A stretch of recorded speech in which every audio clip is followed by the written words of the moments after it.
For centuries, we've only heard one version of the story, but what if there are fragments that burn as they are read? Words silenced, erased by the smoke of councils, never allowed to reach our pulpits. In the heart of the desert, hidden by hands that knew what they were protecting, a lost gospel resurfaced. The Gospel of Philip. Not a text of rules, but an invitation, a calling to love, to mystery, to grace, and perhaps to a secret that still burns. The Gospel of Philip wasn't written to be read aloud in churches, it was written to be felt.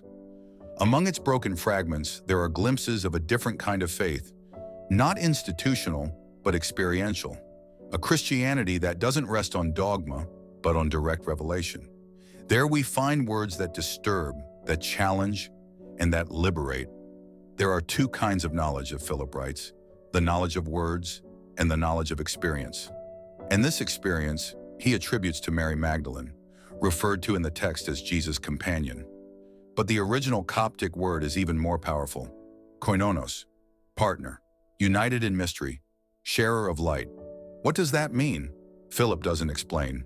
He hints, he provokes, but an unspoken truth hangs in the air. Magdalene knew, and that was dangerous.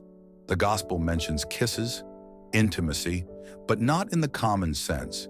It speaks of spiritual union, of initiation. She received from him not just words, but visions, as if there was a sacred path between them, not institutional, not physical, but mystical. That is why the Gospel of Philip was banned, because it doesn't just speak about Jesus, it reveals something about what he truly taught, a path of union, of inner transformation that passes through no hierarchy, no temple, but through the awakened heart. Philip didn't leave us a complete gospel. Most of the text survives in fragments, but maybe that too is part of the mystery. Maybe the burning we feel as we read them is a calling for each of us to reconstruct that gospel, not with words, but with awakened awareness. There are words that travel through the centuries like riddles, and there is one in the Gospel of Philip that burns more than the others. The Lord loved Mary more than all the disciples and often kissed her on the final word is damaged. Time and fire have eaten away that peace, but its meaning, even incomplete, speaks volumes. The kiss, but not as we understand it today, not as a romantic or carnal gesture.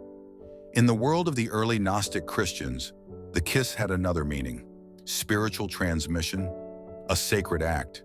To kiss was to communicate secret knowledge, a recognition of the inner light within the other. And Magdalene was the only one who received that kiss. That's why the other disciples were bothered. That's why Peter questioned. That's why they wanted to silence her. She knew too much. The kiss in Philip's text is not scandal. It is initiation, a symbol of a connection that transcends words, hierarchies, and dogmas, something that can only be understood by one who has already been touched within. Jesus did not kiss to seduce, he kissed to reveal, and whoever received that kiss came to carry a fire that could not be extinguished, a knowledge that could not fit into councils, a calling that no institution could control. Mary Magdalene was that initiate. She was not merely a listener. She was a guardian. She did not repeat. She knew. That is why, even with the text incomplete, it still echoes powerfully. Because what is missing might be exactly what we are meant to seek. What is not written is what must be lived. The kisses of Jesus are not in the past. They still happen every time someone opens themselves to the mystery, to the truth beyond the letter, to the love that reveals. There is an invisible thread that connects the Gnostic Gospels to an ancient secret, a mystery of union. In the Gospel of Philip, this union is mentioned, but never clearly explained. It is suggested, implied, hidden within metaphors. And maybe that's the whole point, because some secrets were never meant to be spoken, but to be lived. There are two who dwell together in one room, but when the light is turned off and they lie down, they become one. This is not merely a description of intimacy, it's initiatory language. The union between the divine and the human, the masculine and the feminine, the body and the spirit. Mary Magdalene in this context is not just a woman. She represents the sacred feminine that balances the force of the Christ, not as a servant, but as an equal, as a partner in revelation. This union goes beyond the flesh, but it does not exclude it. The Gnostics believed the body was a temple, and the true error was to reject it as profane. If love existed between Jesus and Magdalene, it was not a betrayal of holiness. It was its highest expression. Their union, in soul and spirit, perhaps even in body, was a sacred act of balance, capable of transmitting not only love, but knowledge. And this knowledge was feared, because it couldn't be controlled by hierarchies, it didn't fit within dogmas, it couldn't be canonized. This union revealed another path of faith, not one based on blind belief, but on direct experience. Not on obedience, but on awakening. That's why Philip doesn't describe it in detail. He protects it. He preserves it. He invites the reader to feel instead of simply understand. Perhaps the real question isn't, were Jesus and Magdalene a couple? But rather, what does their union awaken in us? The word grace appears many times in the traditional Gospels, but in the Gospel of Philip, it takes on a new dimension. It is not a gift handed down by a distant God. It is an experience of union. It is the memory of who we truly are, before guilt, before obedience, before the separation between sacred and profane. For Philip, true grace is not an imposed forgiveness. It is a deep recognition. It is to look within and realize, you were never separated from God. You were only taught to forget. This grace manifests in love, but not a fragile, conditional, moralistic love. It is a love that breaks down walls, that does not measure worthiness, that does not require confession, only presence. This is what Jesus embodied, and this is what Mary Magdalene understood. That is why she was close to him, not because of a romantic relationship, but because she had experienced grace from within. While many were still seeking signs, rules, and miracles, Magdalene had already been touched by something that freed without enslaving. She understood that the kingdom of God was not coming. It was already here, now, within. This kind of grace is dangerous to systems because it cannot be bought, sold, or bargained. It cannot be controlled by rituals, pulpits, or dogmas. It simply happens. When you are whole, when you love without the need to possess, when you surrender without fear, when you let fear die and are born again, without needing to die physically, the grace that sets free is not the one that takes us to heaven after death. It is the one that awakens us to life now. Philip knew this. Magdalene lived this. And Jesus was the living channel of this revelation. The official story shows us Jesus surrounded by 12 men. But the apocryphal Gospels reveal something that deeply unsettles patriarchal structures.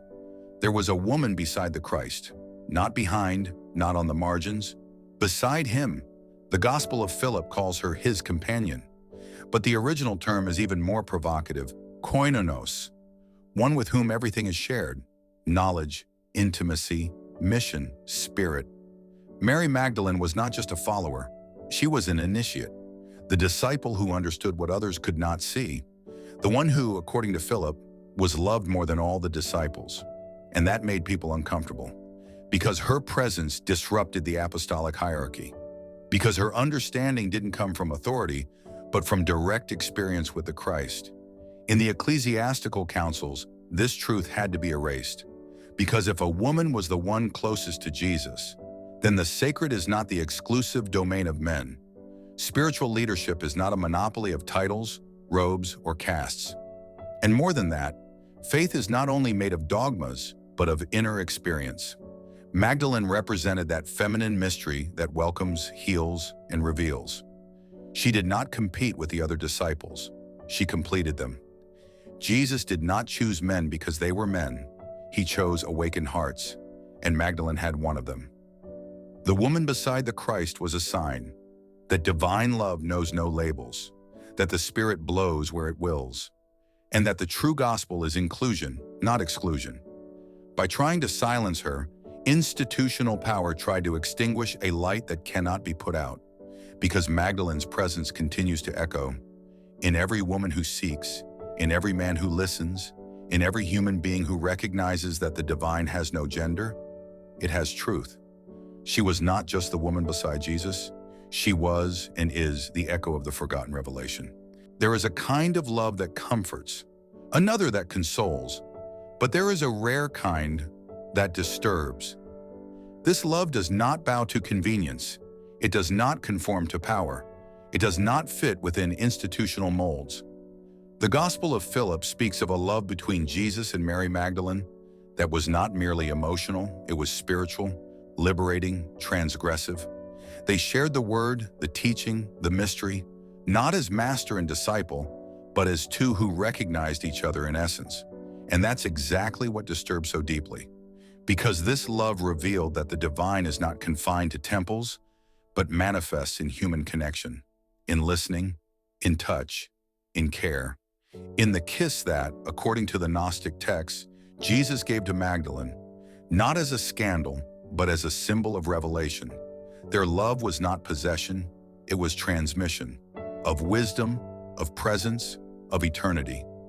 But the system cannot tolerate loves it cannot control, so they burned the scrolls, they tore the manuscripts, they reduced Magdalene to a stereotype, and tried to turn Christ into a distant, untouchable idea.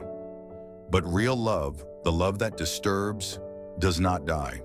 It resurfaces in fragments, in suspicions that won't stay quiet, in hearts that feel something was hidden because it was too true. This love does not seek spotlights. It seeks willing souls. It awakens sleeping consciences. It challenges ancient structures. And it makes the thrones of hypocrisy tremble. In the end, what they tried hardest to erase was what endured the most. Love. Not the love preached from the pulpit, but the one lived in a gaze, in silence, and surrender. The love that disturbs is the same that sets us free. Now we know, not everything erased from history was truly forgotten. The Gospel of Philip is not just about love. It speaks of a sacred bond, of a covenant that transcends the physical, of a spiritual communion that defied empires and doctrines. Mary Magdalene was not just a follower. She was a confidant, an initiate, and perhaps a companion. And that changes everything.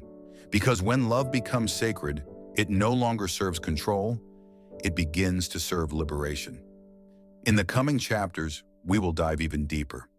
We will explore an idea that was silenced for centuries. Was Jesus married?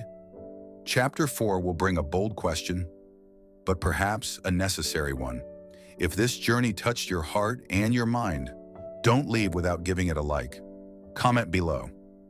Do you believe Jesus and Mary Magdalene were truly married?